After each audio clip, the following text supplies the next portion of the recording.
Welcome back. Alright gang, we're on to our next question. The question today is, do massage guns work? So for those that maybe haven't ever tried this, a massage gun is one of these vibrator looking things, and it has detachable and attachable heads at the top, and you'll sometimes see people use them on their legs or their backs or their shoulders. Some physiotherapists and chiropractors use them on patients prior to any kind of deep massage or adjustment. And the question is, do they work? Now, work is a bit of a broad spectrum question. It's one of the reasons I decided to go with this one today, because what do you mean by work? So, the mistake a lot of people will make with any passive modality, so stretching, mobility, massage, cupping, dry needling, or little tiny electric shocks some people get to. All of these things are passive modalities that people believe speed up their recovery time from training, get rid of aches and pains, or if they're injured, may help them return from injury faster. Things like breaking up knots in muscles. The fact of the matter is, whether it's a massage gun, mentioned cupping, any of these things, there's no substantial evidence to suggest so far that any of the things these things are advertised to do, like improve recovery, reduce pain, etc., or in any other way physiologically affects the area that it's being used on. There's no evidence to support that it really does anything. So the question then becomes, so what is it actually doing? So a couple of things we need to get through first, whether we're talking about specifically the massage gun and all these other passive modalities. You have to look at it firstly this way. I mentioned stretching and mobility in there too, so we'll look at those. You have passive modalities. So if you go get a sports massage or a deep tissue massage or a Thai massage or whatever, that's a passive modality. That is somebody doing something to you. So they are working on you to bring some kind of relief or sense of well-being, or they're going to do the work that you're not doing. So if you're injured, they're going to be the ones you're going to work with to bring, let's say, your shoulder through a range of motion. They're going to massage it, try and get the area a bit more limber, get it into a plane that you can move it again, and probably have you do some physiotherapy exercises, which most people apparently don't do for some reason. Then you've got your active modalities, where you get up and do the work yourself. So mobilizing your joints, stretching. I mentioned the physio exercises, working through ranges of motion and things like that. Yoga, I suppose, is another one you could kind of throw into that barrel. So it's basically a modality. Again, this is assuming you're in some way, you've got a niggle, ache, pain, or injury. These are the passive things you'll do, where the people are going to work on you to help reduce or relieve some of those things, and the active being something you're going to do yourself. And as mentioned, there is no strong evidence to suggest that these things are going to do that. But then we have to ask about, what do they do? So when you go for a massage, you do, like, I've gotten a massage before. I've leave feeling a whole lot better. So what is actually happening? We can't discount the effect, the mental stimulus and the physical sensation of being touched by another person. You've probably all heard the thing of like the preachers or the miracle workers with the healing hands. People like to be touched. It can give us a flood of dopamine. You know what I mean? It can give us a real good sense of well-being, a real good sense of those happy hormones. We feel good, we feel happy, all our pain goes away. I'm sure you know yourself, if you're stressed out or you're underslept or you're agitated, any ache or pain in your body usually feels way worse. Whereas when you feel good, any ache or pain you usually deal with isn't really that bad. So if you feel good, logic would dictate aches and pains are going to be that little bit less. So we cannot discount the value of that. And in essence, that is what a massage gun is doing. It is, you're running this little brrrr thing all over these areas of your body, like your low back, and maybe after a couple of rounds, Jesus, actually feel a bit better. So practically what happens there is the stimulus in that part of the body, so in this case the repeated light vibration and jabs of this sex toy across your lower back, is promoting a blood flow to the area. Blood carries oxygen around your body. Oxygen is used to fuel a lot of the processes of the body. The whole area is going to get flooded with nutrients. The muscles are going to start to feel a little more limber because they've been flooded with this blood. And thus you will feel a bit more like, oh yeah, I feel real good now. So just to be clear, that's a really, really like layman's way of putting that. There's a way more scientific or a way more appropriately worded way to put that, but I'm doing my best. I'm endeavoring to make this as understandable as possible. So to be clear. Same thing, you know, when you sleep, like you've had a real deep sleep and you get up the next morning, you feel super stiff. You're like, oh, Jesus Christ. And you make the dad noises getting out of bed. Ugh. But when you get up and walk around a bit, you start to move around, that all kind of goes away, at least for most of us. You know, that starts to go away when you move around a little bit. That's exactly why, because again, your blood starts to circulate, your body starts to feel real good. It's actually why, when you're having a rest day from the gym, don't just sit on your ass and do nothing. That's why most coaches will recommend going for a walk or doing your 10K steps or your 3 10-minute walks a day, because getting up and moving around will promote your blood to move around your body. Your heart beats a little faster, blood gets pumped everywhere. It's bringing those vital nutrients to all these muscles that need to recover. That's very difficult to make happen when you're just lying in a big heap on the ground.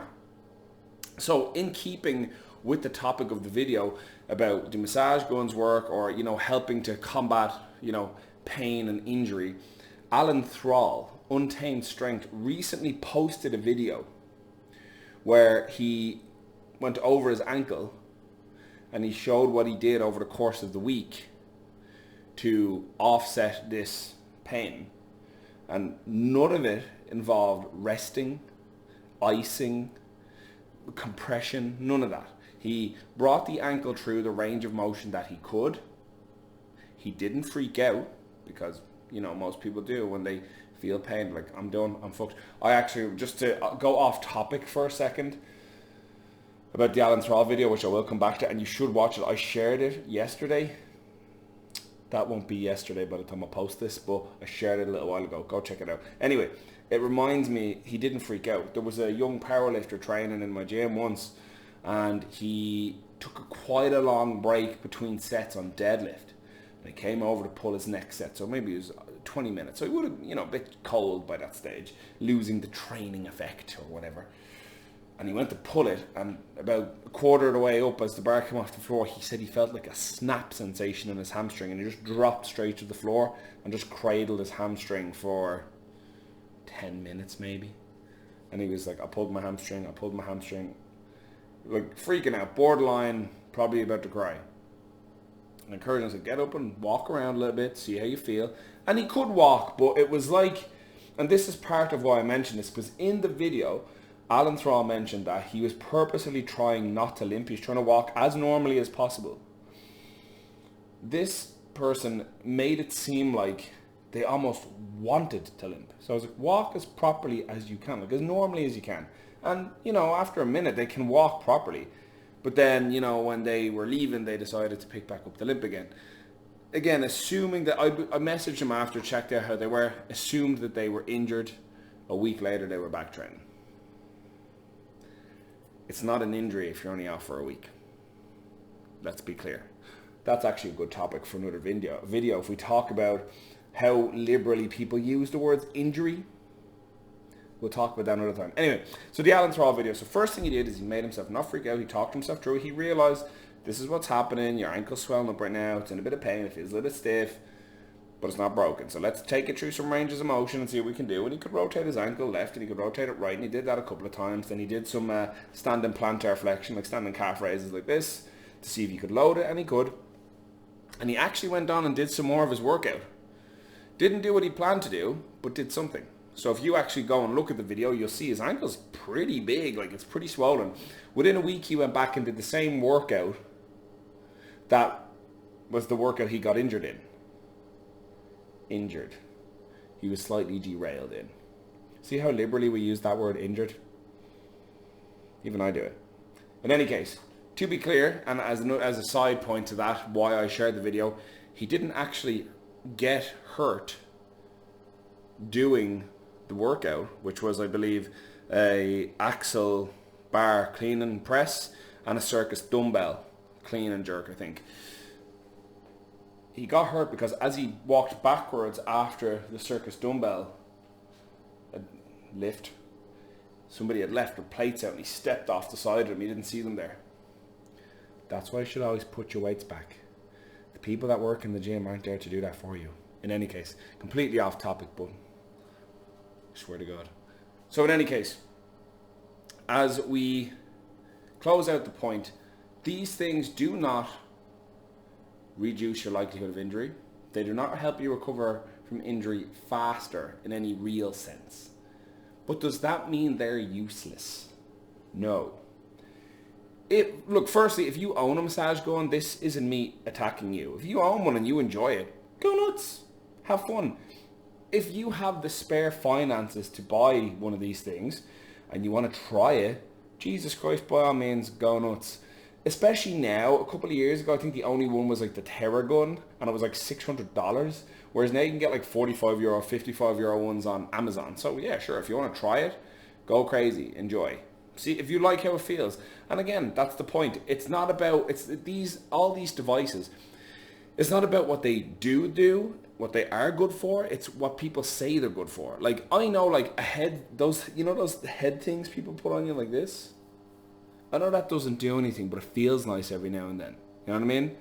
So there's no harm in having one, you know what I'm saying? Same principle with the massage guns or, going for a cupping or whatever. If you have the excess finances and you want to do it and you think it feels good, by all means. Like, I know eating a cake is not necessarily good for me, but sometimes it feels good to eat a damn cake. So, but what can we use these things for? What can we use massage guns, stretching, mobility, Jesus Christ, some crap in my cupping, scraping is another one I forgot to mention. What can we use these for? So when somebody has been hurt or derailed or injured, what can happen is they've such a strong association with the pain of what they experience or the mental trauma that any exposure to that movement again may create a form of PTSD. Not quite PTSD, but they're a bit stressed about it. So what we can do is use these passive or active modalities to create a small space where they feel good to reintroduce the activity again.